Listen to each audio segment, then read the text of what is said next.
What's poppin', y'all? Welcome back to another YouTube video, and today we're taking a look at another film review. And today we're taking a look at The Nice Guy.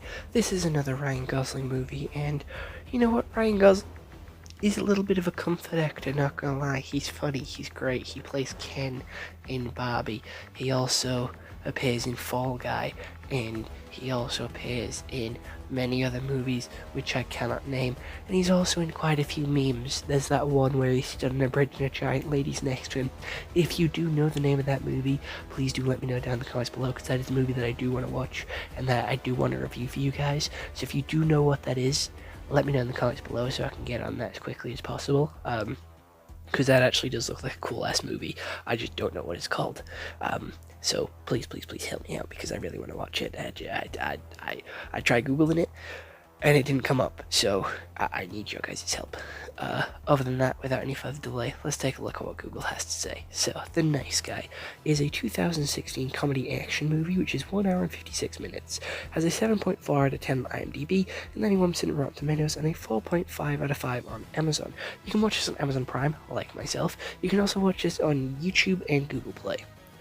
Amelia, a girl in hiding, hires Healy to put March, a detective seeking her, in his place after two hitmen try to get Haley to reveal her whereabouts. He concernedly pairs with March to find her.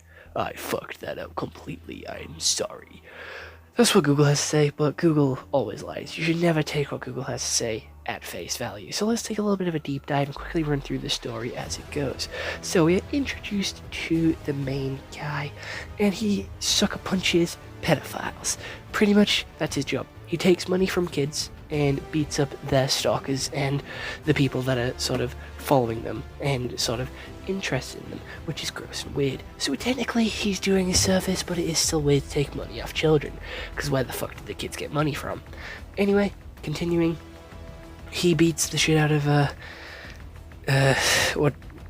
Ken, and Ken is upset because he breaks his arm, and you know, Ken then drops his case because he was trying to find this girl, because, you know, that's his job, that's what he's doing, and, you know, the guy took it as pedophilia, so, you know, he got his arm broken. Very, very miscommunication, not gonna lie. Shit went down, and it went south very quickly.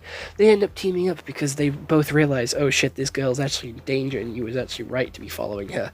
So they go on a mission, they go to a bar, they follow this sort of movie trail, and the two hitmen that are hunting her down get killed off. They then end up fighting through like a hotel. They find the girl, they get the girl, take her back to the gaff, and he's like, yo, chill. They then call the police lady, and she's like, oh my god, you found my daughter, thank you. And they send over a doctor, and the doctor pulls out a fucking Tommy gun out of a briefcase. The two children of Ken then have to fight this guy before these two get back and finish him off.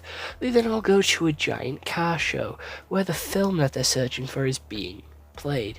The girl dies, and then, you know, the movie plays and they have to fight their way to show it off.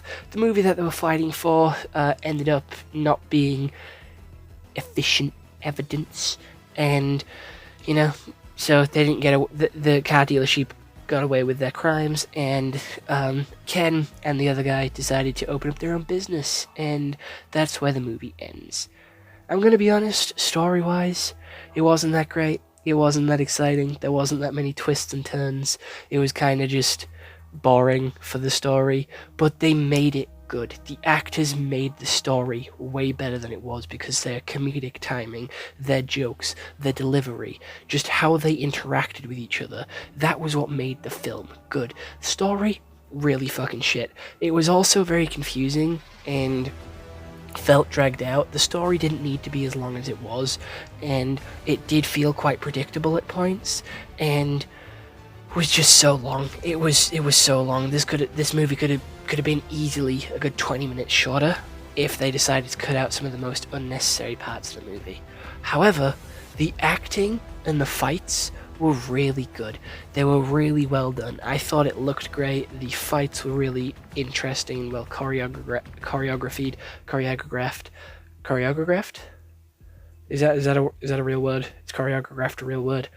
I'm not too sure. I'm gonna say it's a real word until proven otherwise. Um, innocent until proven guilty, as I say, and um, you know, real word until proven otherwise.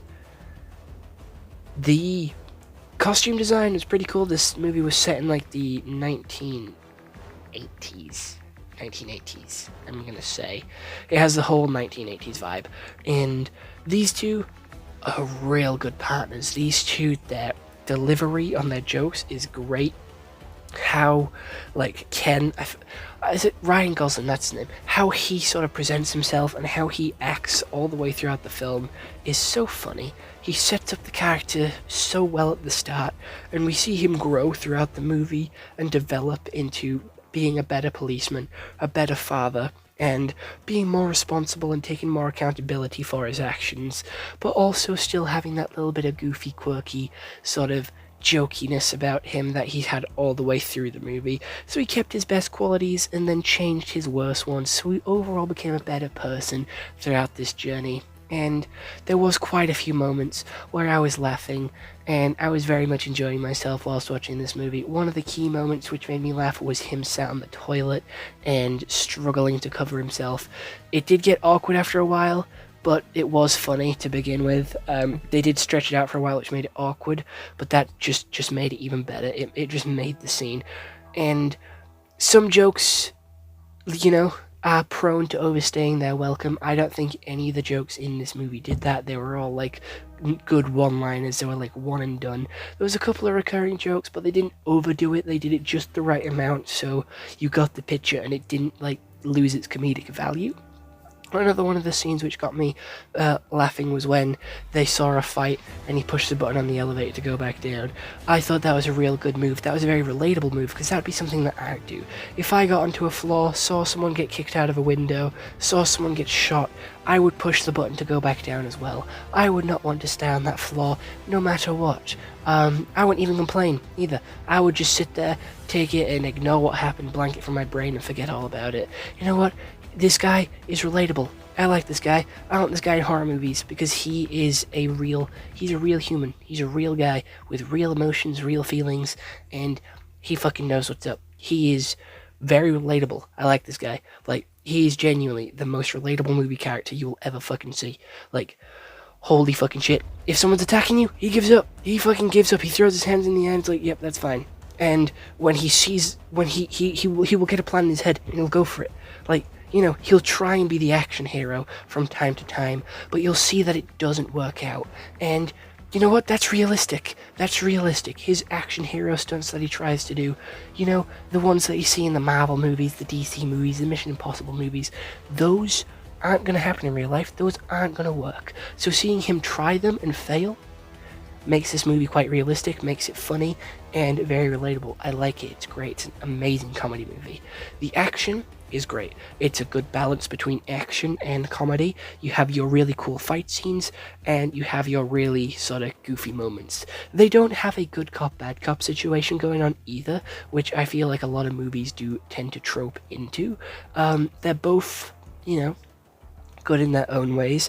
We have more of a sort of like smart and dumb situation going on where like one of them knows what they have to do and the other one doesn't, but at the end the one that doesn't know what they're doing actually pulls it off and works out what they're doing and works it all out and pieces it all together because he proves that he's smart and proves that he's capable. And I like that kind of story. He has a redemption situation going on, and that's really good. The daughter as well was also a really cool character.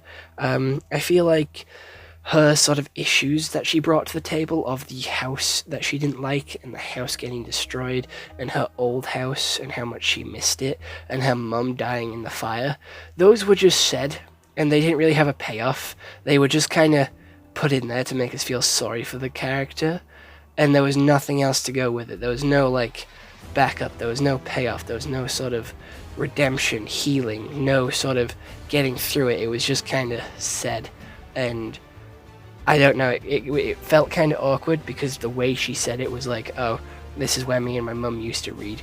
Oh, Dad feels bad from, you know, not having, you know, stopped the gas leak and let the house burn down, and Mum died in that fire. And it's like, oh, okay.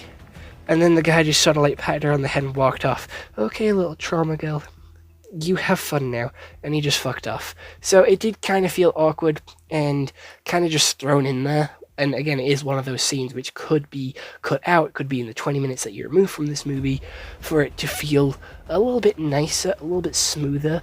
And this movie did try and take some scenes seriously, like I did mention with the mother dying, but I don't think that really fits for this movie. I don't feel like those serious scenes really took place in this movie. I don't think they handled them well. I think they could have been explored a little bit more, or done a little bit more with, but because they didn't, I feel like they could be easily taken out and the movie would have been just as good, or if not better, because it would have felt a little bit more streamlined, had a little bit more consistency throughout. Also, the main character, Ken, Ryan Gosling, he could not smell. He couldn't smell, and that is representation. I can't smell, and I liked that detail. I liked that he couldn't smell. I liked that because not many characters in movies or TV shows can't smell. Look at Demon Slayer, for example. Look at One Piece, for example. They both have incredible noses. That is just two, you know? Everyone, even Gon from Hunter x Hunter, has an incredible nose. I don't have an incredible nose. I'm missing out on all these smells. So that does upset me slightly. And I was greatly appreciative that the main character could not smell. I'm upset that he can't smell. You know, it sucks not being able to smell. It actually don't bother me, but, you know. I'm sorry with the shit that happened to him to make him not be able to smell, but still, you know, it'd be nice to have a little bit more representation, a little bit more of other characters that aren't able to smell, just in media in general. I'd really appreciate that. Overall, I think the movie is a solid 8 out of 10. I would recommend it and I would watch it again. Other than that, bye-bye.